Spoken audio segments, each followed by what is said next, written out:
नमस्कार. आमच्या यूट्यूब चॅनलमध्ये आपलं सहर्ष स्वागत. पंचांग या शब्दांतर्गत तिथी, वार, नक्षत्र, योग आणि करण ह्या 5 अंगांचा आपण अभ्यास करत असतो. त्यामध्ये आज आपण विचार करणार आहोत नक्षत्र या स्वरूपातलं 16 नंबरचं नक्षत्र विशाखा. ह्या 16 नंबरच्या नक्षत्राचा विचार करत असताना हे नक्षत्र हे म्हणजे एकूण नक्षत्राचे जे 3 प्रकार पडतात. एकाच राशीमध्ये 4 पाय असणं त्याला चतुष्पाद नक्षत्र म्हणतात. दुसरं नक्षत्र द्विपाद म्हणजे ज्या नक्षत्रामध्ये पहिले 2 भाग म्हणजे 50% नक्षत्र एका राशीला आणि दुसरं 50% म्हणजे तिसरा आणि चौथा चरण दुसऱ्या राशीला असं स्वरूप असणं ह्याला द्विपाद नक्षत्र म्हणतात. आणि तिसरा प्रकार आहे त्रिपाद, ज्यामध्ये 3 पाय किंवा 3 चरण एका राशीत आणि 1 चरण पुढच्या राशीत. मग आता ह्यात 2 प्रकार पडतात. म्हणजे कुठले? पहिला, दुसरा, तिसरा असे सलग 3 चरण एका राशीत आणि चौथा चरण वेगळा राशीत. काही वेळेला उलट होतं, पहिला चरण एका राशीत येतो आणि दुसरा, तिसरा, चौथा हे सलग 3 चरण पुढच्या राशीत जातात. असेही प्रकार असतात. तर ह्यालाही त्रिपादच म्हणतात. तर हे नक्षत्र विशाखा हे त्रिपाद या स्वरूपाचं आहे. ह्याचा पहिला, दुसरा आणि तिसरा चरण हा ह्या तुळ राशीमध्ये येतो आणि चौथा आणि शेवटचा 1 चरण हा त्याच्या पुढच्या म्हणजे 8 नंबरच्या वृश्चिक राशीमध्ये येतो. त्यामुळे याला त्रिपाद नक्षत्र असं म्हणतात. ह्या नक्षत्राच्या जन्माचाही आणि मृत्यूचाही दोन्हीकडे ह्याला शांत्या आहेत. त्यामुळे हे नक्षत्र तसं फारसं छान आहे असं, वाईट आहे असं म्हणलेलं नाही, फारसं छान आहे असं म्हणता येणार नाही. बघूया हे नक्षत्र कसं आहे. तर आपण विचार करत असताना ह्या नक्षत्राची योनी कुठली आहे याचा विचार करून पुढे बघतो. म्हणजे काय, तर ह्या नक्षत्राची योनी वाघ किंवा वाघीण अशी आहे.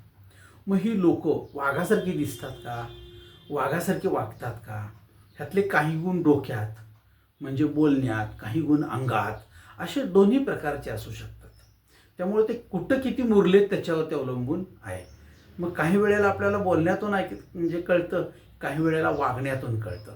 पण हे दोन्ही गुण एका व्यक्तीमध्ये असू शकतात. म्हणजेच दोन्ही गुण असतात किंवा ह्यातला 1 गुण स्वभावात किंवा 1 गुण अंगात असा काहीतरी 100% प्रकार असेल. त्यामुळं आपण त्याच्यावरून ह्या व्यक्तींचा विचार करतो. बघूया आता हे नक्षत्र जे आहे ते तयार झालं म्हणजे काय, ह्याला एक कथा असली पाहिजे. मग ही कथा कोणती? तर साधारण वैदिक देवतांमध्ये इंद्र म्हणजे वीज शक्ती किंवा ज्याला जीवनशक्ती आणि अग्नी म्हणजे ऊर्जा, ह्या 2 गोष्टी एकत्र, इच्छाशक्ती यांचं एक संयुक्त रूप असलेली ही देवता आहे. म्हणजे काय, ह्या ऊर्जेची इच्छाशक्ती असलेली एक संयुक्त देवता आहे. आपल्याला एखाद्या गोष्टीची ऊर्जा मिळावी असं आपण म्हणतो तेव्हा आपण इंद्राची प्रार्थना करतो आणि मग एखाद्या गोष्टीची ऊर्जा मिळते. म्हणून आपण म्हणतो बघा, काही लोक सकाळी देवाला जाऊन आले की फ्रेश होतात, ऊर्जा मिळाली. काही लोक कोणाला जाऊन नमस्कार करून आल्यानंतर त्यांची ऊर्जा मिळते. काही लोकांना एखादी गोष्ट केली की त्यांना वाटते अमकी अमकी केली की मला ऊर्जा मिळेल, तर ती केली की त्याला ऊर्जा मिळते. पण ती दिसत नाही, मोजता येत नाही, आपण ती मोजू शकत नाही. जसं मोबाईलचं चार्जर लावला की 4 खड्या झाल्या हे मोजता येतं, 60%चा 80% चार्जिंग झाला तसं आपलं चार्जिंग झालेलं मोजता येणार नाही. म्हणून आपण ज्याला म्हणतो की ही ऊर्जा देणारी देवता जी आहे ती देवता यांची आहे. मग आता ही जी इंद्र देवता आहे ह्या इंद्राग्नीच्या म्हणजे इंद्र ही देवता, पण इंद्र ही देवता आहे ती शक्ती, परिवर्तन आणि उच्च महत्वाकांक्षा यांचं प्रतीक आहे. त्यामुळे इंद्राग्नी या देवतेच्या पूजनेने, समर्पण केल्याने दृढ संकल्प व्यक्तीचे पूर्ण होतात. मग हे दृढ संकल्प पूर्ण होणं, जीवनात प्रगतीच्या टप्प्यावर जाणं, आपल्यापासून शत्रू दूर जाणं आणि त्यांचा त्रास कमी होणं, ह्या गोष्टी केवळ ह्या इंद्र आणि इंद्राग्नी यांच्या पूजेमुळं होतात. म्हणून या नक्षत्राची देवता इंद्र मानली गेलेली आहे. परंतु आपण तिची पूजा करतो इंद्राग्नी. इंद्र हा जो प्रकार आहे त्याच्यापेक्षा इंद्राग्नी ही तिची खास चांगली देवता. त्यामुळे ह्या नक्षत्राची देवता आहे इंद्राग्नी. आता प्रश्न असा आहे की ह्या व्यक्तींच्या सर्वपणे स्वभावाचा अभ्यास केला आपण तर असं लक्षात येईल की ह्या जातकाला म्हणजे स्त्री असेल पुरुष असेल ह्या जातकाला भांडण तंटा करण्यामध्ये फार आनंद वाटतो. म्हणजे आपण ज्याला म्हणतो की चाललेली भांडणं जी आहेत त्यामध्ये आगीचं तेल ओतून किंवा पेट्रोल ओतून पेटवावं या शब्दाला अर्थ नाही बरं का. त्या साधारणपणे होऊ दे होऊ दे मार रेटून अजून काठी देऊ का असं आपण म्हणतो, ह्याला पेट्रोल ओतणे म्हणतात.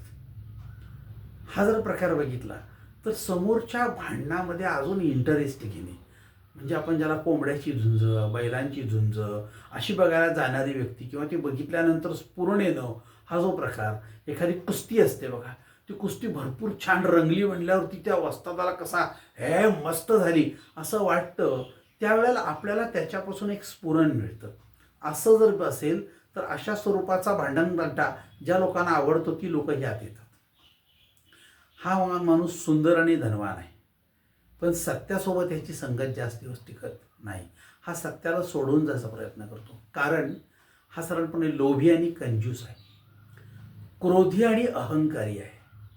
मग क्रोधी आणि अहंकारी असल्यामुळं हा सत्याकडे जास्त टिकत नाही.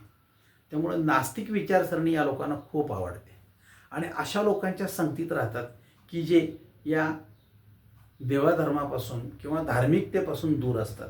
त्यांचं ह्यांना संगत फार आवडते. मग ह्यांना पाप पुण्य ही संकल्पना मुळातच मान्य नाही. ह्यांना कलहात जागावे लागते. काहीही करो त्यात काय फरक पडतो अशा स्वरूपाची ह्यांची भाषा ह्याच्यामध्ये असते. बघा, ही भाषा का असते तर याचं कारणच आहे की साधारणपणे ह्याची योनी काय आहे, व्याघ्र आहे. वाघाला कधीच वाटत नाही की चांगलं लहान बाळ त्या बकरीचं आहे जवळ, ते जायचं उचलायचं खायचं, तिला काय वाटेल, त्याला काय संबंध आहे. ह्या लोकांना दयामाया असा प्रकार असणार नाही. माझं खाद्य मी खाणार, पाप पुण्य बघू ते काय असेल ते पाप पुण्य बघून घेऊ नंतर. या स्वरूपाची विचारसरणी म्हणजे काय तर ह्यांच्यावरच्या संस्कारांचा फार मोठा हा पगडा असण्याची शक्यता आहे. त्यामुळं ह्या लोकांना विनाश्रमाचा पैसा अधिक मिळावा यासाठी स्वार्थीपणा करत जगण्यासाठी आवडतं आणि मग त्याच पद्धतीमध्ये हे लोक जगत राहतात. म्हणून विशाखा नक्षत्राच्या व्यक्ती ज्या आहेत ह्या साधारणपणे माणसात आहेत, पण ज्यांच्याकडं माणुसकी किंवा दयामाया फारशी नाही अशा स्वरूपाच्या व्यक्ती असाव्यात काय असं वाटावं असं दिसतं एकंदरीत चित्र. ह्या लोकांच्या या सर्व चित्रावरून आपलं लक्षात येईल की ह्यांची नाडी अंत्य आणि योनी व्याघ्र आहे. नाडी अंत्य म्हणजे काय तर ही कफदोषाची प्रकृती असते. ह्या कफदोषामध्ये जर वाढ झाली तर आपण म्हणतो की छातीत गरगरणे, सतत खोकला येणे, धाप लागणे, श्वास घेण्यासाठी प्रचंड मोठ्या प्रमाणावर त्रास होणे, ताप येणे, घसा खवखवणे, कुठली एखादी गोष्ट खाल्ली की साधारणपणे ज्याला थ्रोट इन्फेक्शन म्हणतो हे सतत सारखं होणे, थकवा जाणवणे, त्यानंतर झोपेत खोकलाला तो उठून आपल्याला पळावं लागतं कारण बेडका अडकण्याची शक्यता असते, कफ तोंडात येतो त्यावेळेला तो गिळून पण चालत नाही आणि थुंकून पण चालत नाही, आपल्याला उठूनच त्या गोष्टी सगळ्या कराव्या लागतात. मग अशा लोकांनी कोमट पाणी, वाफ घेणे, साधारणपणे फार थंडीत बाहेर न पडणे, मिठाच्या गुळण्या करणे, थंड पाणी, आईस्क्रीम, कोल्ड ड्रिंक्स याच्यापासून आपण सावध राहणे, जास्त मोफत दिलं तरी घेऊ नये, तळलेले तेलकट पदार्थ या लोकांच्या जिभेला ह्या सगळ्या गोष्टींची वळवळ असते आणि मग हे म्हणतात त्याला काय होते त्याला काय होते असं म्हणत थोडंसं मारतात आणि मग नंतर त्याला सगळ्या बळी पडल्यानंतर ते कप त्यांचा काय करतो, सगळा कपच बाहेर काढतो. हा सगळा मोठा व्याप आहे. आपण म्हणतो की तोंडाला कुलूप लावण्याची सवय असावी पण ते होत नाही कधी. त्यामुळे ह्या लोकांनी हे खाणं टाळावं यासाठी या गोष्टी सांगितलेल्या आहेत. कप साचवण्यापेक्षा तो बाहेर काढत राहावा ही कला आहे आणि हळूहळू ती कला साचली की व्यक्तीचा साधारणपणे शारीरिक दोष कमी होण्याकडे कल होतो. कप सगळ्यांनाच असतो, सगळ्याच राशीमध्ये, पण आपल्याला तो थोडासा या राशीमध्ये जास्त दिसतो. त्यांची योनी आहे व्याघ्र. आता व्याघ्र योनी म्हणजे काय, या स्वभावात त्यातले काही गुण असतात. मग आता हा वाघ आहे का वाघीण आहे याच्यावरती अवलंबून आहे. आता एक वाघ आणि एक वाघीण जरी समोर आले तरी वाघिणी पुढं वाघ हा नम्रच आहे, लक्षात ठेवा. त्यामुळे जरी तो म्हणत असला मी वाघ आहे तर वाघिणी पुढे तो नम्रच असला दिसेल आपल्याला. मुळातच स्वभावात क्रूरपणा आहे यांच्या आणि खुनशी प्रवृत्ती आहे. लोक मला भिले पाहिजेत अशी भाषा आहे आणि जगण्याची पद्धती फार आनंद देते या लोकांना. मयाक गावात आवाज नाही माझ्याशिवाय पान हलत नाही ही भाषा यांची असते. म्हणून ही लोक बरेचशी यांना लांब ठेवणे पसंत करतात. समाजात शक्यतो कुठे यांना आदराचे स्थान मिळत नाही. आला बघा तेव्हा असं म्हणलं की त्याच्यापासून लांब ठेवण्याची प्रवृत्ती आहे. त्यांचं वागणं, बोलणं, राहणं हे इतरांना आपली भीती वाटावी असं असतं. ह्यांच्या वागण्यामुळं सुद्धा लोक ह्यांना जवळ करत नाहीत, त्यांच्या बोलण्यामुळे ह्या चार चौकात घेत नाहीत. प्रशासनात असतील तर नुसता म्हणतो कायद्यानुसार कडक कार्यवाही करील, पण खुर्चीवर बसला आणि ड्रॉवर वडला की पुन्हा आहे तसंच पहिले पडे 55. म्हणजे बोलणं, गुरगुरणं, प्रत्यक्षात काही करणं यांच्या हातात नाही. असे खूप लोक आपण बघतो प्रशासनामध्ये आहेत, बडबडतात मोठं सगळं, प्रत्यक्षात तसं काही नाही. आलं लक्षामध्ये. म्हणून आपण म्हणतो की बऱ्याचशा जागी प्रशासनामध्ये असे लोक आहेत की यांच्या हातात अधिकार आहेत पण ते वापरतच नाहीत.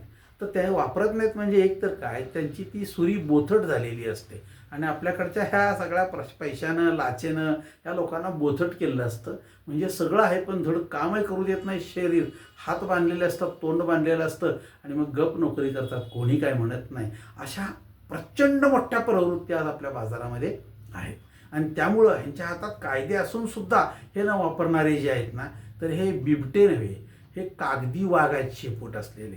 असं वाटतं किंवा असं बोलावं असं वाटतं, पण ही वस्तुस्थिती खरी आहे. मग ह्यांची नुसती पोपटगिरी, केसांची ठेवण, चेहरेपट्टीचा बाज, डोळ्यात जरब, देहबोली ही सामान्य नसून विचित्र वाटावी अशा स्वरूपाची असते. आपली दहशत बसली पाहिजे अशी विचारसरणी अवलंबली जाते. प्रत्यक्षात ताकद तुमच्याकडे तेवढी नसते आणि चांगल्या कामासाठी ती वापरावी. मला असं वाटतं की वाघ असणाऱ्या माणसाने आपली वाघाची ताकद ही न्यायबुद्धीसाठी वापरावी. आलं लक्षामध्ये. शुक्ल धन मिळवण्यासाठी वापरावी. क्रूर चुकीचं धन मिळवण्यासाठी, लोकांना दहशत बसून उकळण्यासाठी नसावी. पण दुर्दैवानं तुमचं कर्मच तसं असेल आणि तुम्हाला तुमचा घडाच भरायचा असेल ठरलेला, कारण टार्गेट आहे आपला घडा भरायचा किती दिवसात, तर मग ते बरोबर तुमच्याकडून कर्म तसलं करून घेतलं जाईल आणि मग चांगली माणसं आपल्याला बाद झालेली दिसतील. अंगात बळ नाही पण भाषा बघून घेण्याची कितीतरी पोरं बघतो. 15, 16, 17, 18 वर्षाची पोरं आज तलवारी घेऊन फिरताना दिसतात, बंदुका घेऊन फिरताना दिसतात, केक कापताना तलवारींचा वापर करतात. त्यांच्या आवाजातला ठसका, गुरगुरण्याची भाषा, नरडं फोडीन, रक्त पिन, हा सगळा प्रकार बघितला. आतडी बाहेर काढीन, गळा गोटीन, पोट फाडीन, ही भाषा जर बघितली तर मन, चित्त, बुद्धी, अहंकाराला आकार देत असते आणि मग त्याच प्रकार करतात. एक तर मुलगा असा म्हणाला की मला मित्रमंडळी छावा म्हणतात. म्हणला आवाज नाही सगळा, म्हणजे छावा म्हणजे वाघाचं पिल्लू. आता हे वाघाचं पिल्लू असेल तर आईवडिलांच्याकडे बघितल्यावर मला हसू आलेलं, यांचंच पोर आहे का नाही. पण वस्तुस्थिती तशीच आहे की आईवडील माळकरी असतात आणि पोरं बघितली तर ही या व्याघ्रयोनीत जन्माले असेल तर आईवडिलांना मारायला सुद्धा कमी करत नाही, त्यांचं ऐकायचं सोडाच. अशा स्वरूपाची मुलं अशा घरात निपजतात कशी, हाच प्रश्न आहे. त्यामुळे ही व्याघ्रयोनी आणि ह्या घरात एक जर व्याघ्रयोनीचा माणूस असला तर फार अवघड आहे. त्यामुळे आईवडील म्हणतात, आई म्हणते माझा वाघ आहे, वडील म्हणतात आता गुरगुरतोय, बायको म्हणते अहो ते लचके तोडतोय, आणि असला वाघ आपल्या समाजामध्ये आपल्याला बघायला मिळणार आहे आणि आपण बघत आहात शेजारी. आता ह्या व्यक्तीचं बघितलं तर हा राक्षसगणाचा आहे. राक्षसगणाचा म्हणजे काय, ज्या गणात म्हणजे काय, अन्याय झालेली किंवा हवा तसा न्याय न मिळालेली माणसं या गणात जन्माला येतात. कारण बुद्धी असून त्याचा वापर करण्याची कला नसते किंवा अपुरी असते. तसेच राक्षसगणामुळे सगळ्यात मोठा तोटा हा आहे की समज कमी आणि गैरसमज जास्त डोक्यात घेऊन हे फिरतात. परिणामी अंगातलं कलाकौशल्य विकास पावत नाही. आयुष्य विरोधासाठी विरोध करण्यात जातं किंवा इतरांना त्रास देण्यासाठी विरोधी भूमिका घेऊन सततपणे आपण जगणारा एक मोठा वर्ग बघतो. हा राक्षसगणाच्या प्रवृत्तीचा असतो. आता ह्यांचा आराध्य वृक्ष बघितला तर हा आहे नागकेशर. केशर हा शब्द आपण बघतो पण तो वृक्ष नसतो. एवढं एवढं एवढं एवढं बारका कुठतर असेल. मग हा नागकेशर म्हणजे या स्वरूपाचा असेल. मी एक छोटंसं फूल बघितलं की ज्या फुलाला असा वर नागासारखा फणा दिसतो. मग हे फूल आहे, मग कशाचं, तर त्यांनी सांगितलं हे नागकेशर नावाच्या झाडाचं आहे. आता हा नागकेशर नावाचं झाड मी फूल बघितलं पण केवढं झाड आहे मला माहिती नाही. ह्याला वृक्ष म्हणता येईल का नाही, कारण काय तर वृक्ष आणि झाड यामध्ये फरक आहे. त्यामुळे वृक्षांचं आयुष्य 100 वर्षापेक्षा जास्त असतं आणि आपल्या झाडांचं आयुष्य 1-2 वर्षापेक्षा जास्त नसतं. त्यामुळं काय म्हणायचं आणि कुठल्या झाडाला काय म्हणायचं हे ठरवलं गेलं पाहिजे. त्यानंतर ह्याचं दान आहे ताम्र म्हणजे तांबे. तांब्याचं दान द्या म्हणून सांगितलं. मग तुम्हाला शक्य असेल आणि तुमच्या ऐपत असेल आणि तुम्हाला जर त्या माणसाला ह्या गोष्टी द्याव्यात तर दान देताना 100% अगोदर विचारायचं तुम्हाला काय हवं, माझी ऐपत आहे का, मी त्यात तुम्हाला काय देऊ शकतो, तर ते दान त्या माणसाला उपयोगी पडेल. नाहीतर एखादं दान दिलं आणि त्यांना उपयोग नसेल तर बघा तुम्ही आज हजारो घरांमधून जेवताना ते व्यक्तींच्या दिवसादिवशी जेवायला वगैरे येणाऱ्या लोकांना वगैरे तर बारकी बारकी भांडी दिली जातात. त्याला चंचू पात्र असा शब्द आहे. एवढी एवढी एवढी एवढी ज्यामध्ये 4 चमचे पाणी बसतं का नाही शंका आहे. मग अशी सगळ्यांना वाटून द्यायची. तांब्याची भांडी, तांबं दान दिलं त्या व्यक्तीला त्याचा काही उपयोग नसतो. नेतो माळ्यावर टाकतो, सगळं गबाळ उचलतो, पोत्यातनं नेऊन विकून टाकतो, त्याचा काही उपयोग नाही. म्हणजे ताम्रदान हा जो प्रकार आहे त्याचा उपयोग झाला पाहिजे. तांब्याच्या भांड्याचा उपयोग झाला पाहिजे. मग तुम्हाला सगळ्यांना द्यायची इच्छा नसेल तर एकाच माणसाला एखादं मोठं भांडं द्या, एखादा तांब्या द्या मोठा, की ज्या तांब्यात तो पाणी ठेवून रोज पिऊ शकेल. एखादा जार द्या, त्यामध्ये तो पाणी पिऊ शकेल. एखादं तांब्याचं मोठं ज्याला आपण म्हणतो की पातेलं द्या किंवा तांब्याची घागर द्या, तो त्यात पाणी ठेवून सकाळी ते गाळून पिऊ शकेल. एवढ्या एवढ्या भांड्याचा काय उपयोग आहे, पण आपण ते देतो. म्हणजे आपल्याला दिल्याचा आनंद आहे का नाही मला माहीत नाही, पण आपल्यासमोर जर त्यानं ते कोणाला टाकून दिलं किंवा ठेवून टाकलं तर तसा उपयोग नाही. त्यामुळे दान देताना आपलं दान सत्पात्री राहावं याचा विचार करून दान द्या. लोक म्हणतात म्हणून दान देऊ नका. विचार करूनच दान देणं हे शहाणपणाचं लक्षण ठरेल. ह्याची देवता आहे इंद्राग्नी, आपण बघितलेलं आहे. त्यामुळं हे नक्षत्र आहे अधोमुखी. अधोमुखी म्हणजे काय तर साधारणपणे ही लोक खाली बघून चालतात का नाही, तर ही भूतकाळाचा जास्त विचार करतात अशी व्यक्तिमत्व आहे. अधो म्हणजे खाली. ही मंडळी मागे भूतकाळात कोणी कसे वागले, काय झालं होतं, म्हणून हे झालं, मग त्याच्यामुळे हे झालं, नाहीतर असं छान झालं असतं, अशा चविष्ट चर्चा करताना दिसतात की ज्याचा काही उपयोग होणार नाही. आता काही उपयोग होणार नाही. मग असं जर करत जगायचं असेल तर सततपणे सारखं मागचं काहीतरी काढायचं आणि जगायचं आणि त्यावरून वाद करत बसायचं, तर ह्या लोकांचा साधारणपणे स्वतःच्या डोक्याला ताप आहे आणि इतरांच्या डोक्याला ताप आहे. अशी माणसं म्हणजे अधोमुखी. त्या लोकांनी आपली सवय किंवा प्रवृत्ती बदलावी आणि बदलायचीच नसेल तर इतिहासाचा भरपूर वापर करावा. भूतकाळातला आलं लक्षामध्ये अधोमुखी लोकांनी, आणि त्याचा भविष्यकाळासाठी काय वापर करता येतो का याचा विचार करावा. त्यामुळे त्याचा फायदा होईल जास्तीत जास्त. पण स्वतःच्याबद्दल किंवा इतरांच्याबद्दल काय सगळं मागचं काढून ते सारखं सारखं सांगत बसायचं किंवा उघडत बसायचं याचा उपयोग होत नाही. त्यामुळे त्यांनी आपली भूमिका बदलावी. आपलं जगणं, आपल्याबरोबरच्या लोकांचं जगणं अधिक सुलभ कसं होईल हा विचार आजही केला पाहिजे. यांची दृष्टी मुळात अंध आहे. अंध म्हणजे काय, डोळे चांगले आहेत पण व्यवहारातलं काय शांतपण लवकर येत नाही. काहीही कसलंही कसंही उचलून आणणं, काही फारसं न बघणं, ज्याला आपण म्हणतो की भोळसटपणातच जगत राहणं. मग ह्यांच्या बायका कधी यांना भाजी आणायला सांगत नाहीत, कांदे बटाटे भाज्या आणायला सांगत नाहीत, व्यवहारातलं का दुकानातलं आणायला सांगत नाहीत, कपडे आणायला सांगत नाहीत. काहीही कळत नाही या लोकांना यातलं. का तर कधी आपण स्वतः पाहिलं, बघितलं, शहाणं व्हालं असं हसत नाही. मग ह्यांना नेमकं जमतं काय हा प्रश्न येतो. म्हणून साधारणपणे अंधदृष्टी असेल तर आपली दृष्टी सुधारायचा प्रयत्न करा, बदलायचा प्रयत्न करा. आपण त्या व्यवहारात जास्तीत जास्त आपण सारखे पडून आपल्याला जर तो व्यवहार कळला तर आपण थोडंसं अंधदृष्टीतून बाहेर येण्याची शक्यता असू शकते. त्यामुळं मग होतं काय, या लोकांना फाटक्या नोटा खपवतात, रात्री खराब माल दिला जातो, किमतीत आणि वजनामध्ये ह्यांची फसवणूक केली जाते, व्यवहारात चुकीचं पटवून दिलं जातं आणि तेच बरोबर आहे म्हणण्याच्या गळ्यात मारलं जातं. त्यानंतर वाटपामध्ये यांना डावी वाटणी दिली जाते. त्यानंतर या लोकांना एक दाखवलं दुसरी वस्तू देणं किंवा दुसरीच पदरात टाकून त्या लोकांनी घेऊन येणं असं पण होतं. मापात पाप करून अशी यांची फसवणूक केली जाते. त्यानंतर ह्या व्यक्तींच्या अंधदृष्टीमुळे हे का असं होतं तर ह्या नक्षत्राची दृष्टी अंध आहे आणि त्याच्यावर तुम्ही जन्माला आला तरीसुद्धा जसं वय वाढेल तशा ह्या गोष्टी जर समजल्या आपल्याला की आपल्यात हे दोष आहेत तर ते आपण कमी करायचा प्रयत्न करू शकू. आणि कमी केले तर ते निश्चितपणे कमी होतील. मी सगळे जातील असं म्हणलेलो नाही, पण ते कमी करून शहाणं होण्याचा प्रयत्न हा जन्माच्या शेवटच्या क्षणापर्यंत आपला असला पाहिजे. कारण आपला शेवटपर्यंत शिक्षणाचा भाग असणार आहे. मरेपर्यंत आपण शिकतच राहतो. म्हणून विद्यार्थी दशा सोडायची नाही. अंधदृष्टी असेल तर बदलाचा प्रयत्न करा, मंद दृष्टी घ्या. मंद असेल तर छान असेल की चिवीटमध्ये या, चिवीट असेल तर सुलोचनामध्ये या. एक एक टप्पा वर यायला हवा. पण असं होत नाही, कारण आम्ही कोणी काय म्हणलं की लगेच राग येतो आम्हाला आणि मी मागे पडतो आणि पुन्हा त्या गोष्टी बघत नाही. हा जर बघितला तर अंधदृष्टी हा सगळ्यात मोठा दोष आहे. त्यानंतर ह्या नक्षत्राचा जर आपण अभ्यास केला तर लक्षात येईल की आता इथून पुढचा विचार करत असताना आपल्याला 2 टप्प्यात करावा लागतो. म्हणजे काय तर हे नक्षत्र आहे, हे नक्षत्र 3 भाग तूळ राशीमध्ये आणि 1 भाग वृश्चिक राशीमध्ये.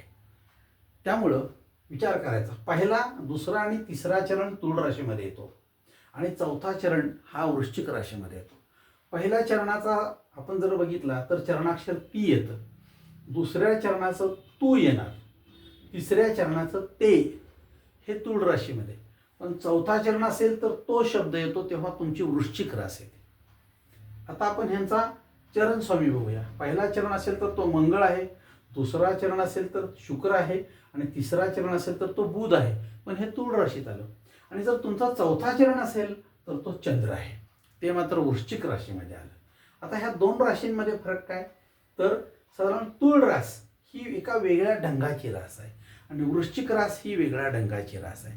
त्यामुळे एकाच वेळी वृश्चिक राशीची म्हणजे विशाखा नक्षत्रावरची माणसं बघितली तर 2 टप्प्यात विभागलेली दिसतील, 2 टप्प्यात. म्हणून एकाच नक्षत्राची माणसं ही वेगवेगळे असू शकतात आणि वेगवेगळे गुण त्यामध्ये आपल्याला बघायला मिळतात. त्यामुळं ह्यामध्ये तूळ राशीचे असतील तेव्हा ह्यांचा स्वामी शुक्र आहे, ह्यांचा स्वामी शुक्र आहे. साधारणपणे ह्याचा अंमल तुमच्या जिभेवर असेल, ह्याचा अंमल तुमच्या जिभेवर, सरस्वती आहे का अवदस आहे हे त्याच्यावरून ठरणार आहे. त्यानंतर तुमचा वर्ण आहे तो शूद्र आहे, म्हणजे तुमची विचार करण्याची क्षमता बॉटम टू टॉप असेल. पहिल्यांदा चुकीचा विचार मनात येतो आणि मग चांगला असला तर. त्यामुळं मानव ही तुमचं वश्य आहे, म्हणजे तुम्हाला माणसांचं प्रेम जे आहे ना ते मिळवण्यासाठी तुम्ही प्रयत्न करत राहता. परंतु तूळ राशीमध्ये तत्व आहे ते वायुतत्व आहे. मग वायुतत्व म्हणजे काय, हा वायू कोणत्याही आहाराने संतुष्ट होतो. त्यामुळं आपल्या संपूर्ण शरीरामध्ये संपूर्ण 10 प्रकारचे वायू आहेत. त्यामध्ये प्राण, अपान, व्यान, उदान, समान. आपण काय खातो, ते किती पचवतो, त्यानंतर आपल्याला साधारणपणे कोणत्या स्वरूपाचा आजार आहे का, आपण गोळ्या कोणत्या घेतो, आपण व्यायाम किती करतो, याच्यावरती ते प्राण जे आहेत ना हे पाची हे काम करत असतात. त्यामुळं आपण म्हणतो की मला वायूचा त्रास आहे, तर तो त्रास हा आपण कोणत्या साधारणपणे क्लायमेटमध्ये राहतो, दमटमध्ये राहतो का उष्णमध्ये राहतो याच्यावरून तर ते अवलंबून आहे. मग काही वेळेला आपण म्हणतो बघा की महाराष्ट्रात राहणारा माणूस गोव्यात गेला की त्याला दमवतं वातावरण. का दमवतं, तिथलं उष्ण कटिबंध आहे तो, त्या समुद्रामुळे तिथं गरमी जास्त आहे. घाटावर आल्यावर तर गरमी थोडी कमी आहे, त्याला हिथं आल्यावर बरं वाटेल. घाटातून उतरला खाली की त्याला गरमी सुरू होईल तर तगमग होईल, अंगावर कपडा ठेवायला सुद्धा व्रांत राहणार नाही. घामे घूम 24 तास 4च्या पंख्याखाली असताना सुद्धा, पंखा 4वर असताना सुद्धा हे लोक घामे घूम. याचं कारण ते आहे. म्हणून वायू हा आपल्या सगळ्यात महत्त्वाचा आहे. त्यानंतर हा वायुतत्वाच्या व्यक्तीचा अल्पाहाराने संतुष्ट राहतात. तसाच तो वायू ह्या लोकांना चांगल्या गोष्टी शिकवतो, म्हणजे तो ज्या पदार्थावरून जातो त्यात तो आसक्त होत नाही. त्यामुळे ही माणसं जिथं जातील तिथं आसक्त होत नाहीत. काही लोकांचा एक स्वभाव आहे, कुठेही गेले की तिथनं काहीतरी आणायचं. मग कोण देव आणेल, कोण फोटो आणेल, कोण वस्तू आणेल, कोण कपडे आणेल. वायुतत्वातली माणसं जातात आणि येतात, आणत काही नाहीत. लक्षात ठेवा, हा सगळ्यात मोठा भाग आहे. हा वायूचा गुणधर्म आहे. जाणं, सगळं छान फिरून पाहून येणं, हे आण त्या आण त्या आण, ओझं सगळंच्या सगळं काही उपयोगाचं असत नाही. त्यामुळे वायुतत्वाची माणसं ही तूळ राशीमध्ये या नक्षत्राची दिसतात. हे वृश्चिक राशीमध्ये कसा प्रकार असेल, हा वृश्चिक राशीचा स्वामी मंगळ आहे. मंगळ म्हणजे ऐश्वर. आता तो ऐश्वर भोगायचं का नाही हे तुमच्या पत्रिकेत बघून ठरेल. तुमच्या पत्रिकेत मंगळ कुठं आहे आणि तो उच्चीचा का, निशेचा का, हस्तंगत का, शत्रू घरात, याच्यावरून त्या गोष्टी ठरणार आहेत. त्यामुळे नुसता मंगळ आहे म्हणून मला ऐश्वर मिळेल असा प्रकार नाही. प्रत्येकाचं कर्म वेगळं आहे आणि प्रत्येकाच्या कर्माची दिशा वेगळी आहे. त्यामुळं इथं जर बघितलं तर वृश्चिक रास विप्रवर्ण.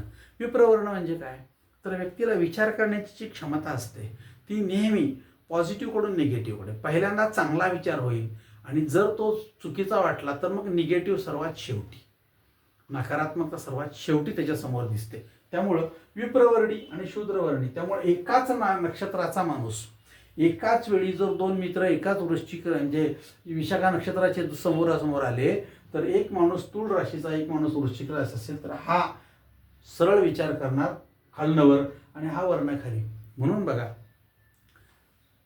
2 नक्षत्र वेगवेगळी नाहीत, एकच नक्षत्र आहे, पण 36 गुण जमले आणि लग्न झालं. तर एकाची काय आहे, रास तूळ आहे आणि दुसऱ्याची रास वृश्चिक आहे. 36 गुण जमले का, तर नक्षत्र एक आहे.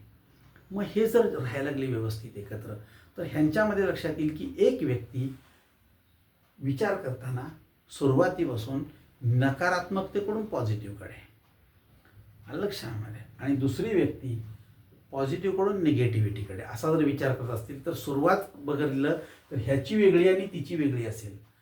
बघा तुम्ही, म्हणजे कोणत्याही गोष्टीवर जर विचार करायचा एकत्र राहतात, आयुष्यभर या स्वरूपाचा विचार करणारी माणसं जर बघितली आपण आणि एकत्र राहतात तर ह्यांच्यामध्ये आनंद नावाचा प्रकार असत नाही. सगळ्यात महत्त्वाचं स्वास्थ्य नावाचा प्रकार असत नाही. हा सगळा प्रकार का दिसतो? 36 गुण जमून सुद्धा आमचं काय चांगलं नाही, आम्हाला सारखा व्याप आहे. बरोबर आहे की तुम्ही 36 गुण आहेत, पण हा विचार नाही केलेला. त्यामुळं हा विचार करायला हवा. गुणांच्या पेक्षाही या विचाराला फार महत्त्व आहे. त्यामुळं गुण जे आहेत ते जास्त असले तरीसुद्धा ह्या गोष्टी जर बघितल्या नाहीत तर तुम्हाला सगळ्या गोष्टीला सामोरं जावं लागतं. त्यामुळं तर इथं हा कीटक हा वश्य आहे. म्हणजे ह्या लोकांना कीटकांचं वेड असतं. म्हणजे बघा, माशा पाळणारे लोक नाही आहेत आपल्याकडे, पण मधमाशा पालन करणाऱ्यांचं प्रमाण प्रचंड मोठं आहे. मध लागतो ना आपल्याला, मग हे लोक कीटक या स्वरूपामध्ये. खेकडे पकडणारे कमी आहेत काय? हे सगळे कीटकावर प्रेम करणारे लोक. आणि जलतत्वाची राशी आहे ही. म्हणजे वायुतत्वाच्या राशीमध्ये आपण वायूचा विचार करतो, पण जलतत्वाच्या राशीमध्ये जी माणसं या स्वरूपाची आहेत की जल म्हणजे पाणी हे साधारणपणे स्वभावतः स्वच्छ, स्निग्ध, मधुर आणि पवित्र करणारं असतं. तसेच या जलतत्वाची व्यक्तिमत्व पाण्यासारखी शुद्ध, प्रेमळ आणि मधुरभाषी असतात. त्यांच्या दर्शनाने सहवासाने सुद्धा लोक पवित्र होतात. ही तहान कधीच शमत नाही. सतत ही माणसं हवी हवीशी वाटतात. अशा स्वरूपाची व्यक्तिमत्व म्हणजे जलतत्व. पण ह्या लोकांचं वैशिष्ट्य आहे, पाण्याचं वैशिष्ट्य आहे ते ह्यांच्यात असतं. एक ग्लासभर पाणी घ्या, 2 चमचे दुधात घाला, दूध होईल. 2 चमचे आमटीत घाला, आमटी होईल. 2 चमचे सरबतात घाला, सरबत होईल. 2 चमचे दारू घाला, त्याची दारू होईल. काही नाही, हे जिथं जातील तिथं स्वतःला मिसळून घेतील आणि स्वतः छान जगतील. मला असंच पाहिजे असं कधी म्हणणार नाहीत. परंतु ते कोणतं पाणी म्हणलो मी तुम्हाला? ते पाणी स्वभावतः स्वच्छ, स्निग्ध, मधुर आणि पवित्र करणारं असेल तर, गटरीतलं असेल, घाण असेल, साबणाचं असेल, कपडे धुतल्यालं, कोणीही त्याला जवळसुद्धा करणार नाही. म्हणजे जलतत्वातल्या सुद्धा विप्रवर्णातल्या अशा लोकांची सुद्धा बाजारामध्ये गरज आहे. आणि आहेत लोक. हे जलतत्व आहे, हा सगळ्यात मिसळतो, पण कोणी ह्याला मिसळून घेत नाही, कारण मुळातच हा घाण आहे. असं जर असेल तर जलतत्व असताना सुद्धा तुमच्यातला जो स्वभाव आहे स्निग्ध, स्वच्छ, मधुर आणि पवित्र करणारा, जिभेवर सरस्वत असणारा, तोच सगळीकडं मान्य होईल, बाकीचा होणार नाही. त्यामुळं हे नक्षत्र छान आहे. जन्म झाला तरी या नक्षत्रावर शांती आहे, मृत्यू पावला तरी त्रिपादाय म्हणून याच्यावर शांती आहे. त्यामुळं ह्या नक्षत्रावर जरी शांती कर्म असलं तरी ह्याची देवता जी आहे ती साधारणपणे इंद्रायणी खूप चांगली देवता आहे. आणि त्याचा परिणाम असा की आपल्याला जर आपल्यातले काही दुर्गुण असतील तर कमी करण्याचा प्रयत्न करूया, माणूस होण्याचा प्रयत्न करूया, चांगले गुण आहेत ते वाढवण्याचा प्रयत्न करूया. असं जर केलं तर हे नक्षत्र अतिशय सुंदर आहे. ज्या लोकांचा स्वभाव ह्या नक्षत्राप्रमाणे नसेल तर समजा लक्षात घ्या की याच्यामध्ये सुद्धा विशाखा नक्षत्र आहे पण माझा स्वभाव ह्यातला काहीच नाही आहे असा म्हणणारा एखादा माणूसही मला भेटणार. तर लक्षात घ्या, असं सुद्धा असू शकेल. याचं कारण असं की तुमची रास आणि नक्षत्र हे जे आहे हे चंद्रावरून आलेलं आहे, पण तुमची लग्नकुंडली जी आहे ती सूर्यावरून आलेली आहे. आणि जर ते बरोबर ह्याच्या अपोजिट असलं, म्हणजे समजा हे नक्षत्र जे आहे हे विशाखा नक्षत्र, परंतु जर ते नक्षत्र हे क्षत्रिय वर्णाचं अग्नितत्वाचं असलं लग्न तुमचं, तर तुमच्या ह्या नक्षत्राचा स्वभाव कमी होणार, जळले जाणार, त्याचा प्रभाव कमी दिसणार. त्यामुळे कदाचित ह्यातले गुण तुमच्यामध्ये नसण्याची शक्यता असू शकते. हाही एक भाग त्याच्यामध्ये. त्यामुळे ह्या गोष्टी विचार करा, समजून घ्या, छान प्रयत्न करा. ज्यांचं नक्षत्र आहे त्यांना शुभेच्छा. तुमच्यातले दुर्गुण कमी हो, तुम्हाला आनंद मिळवून तुम्ही छान जगावं, हेच ह्या नक्षत्राचं वैशिष्ट्य आहे. तुम्ही ते निश्चित कराल अशी माझी भावना आहे.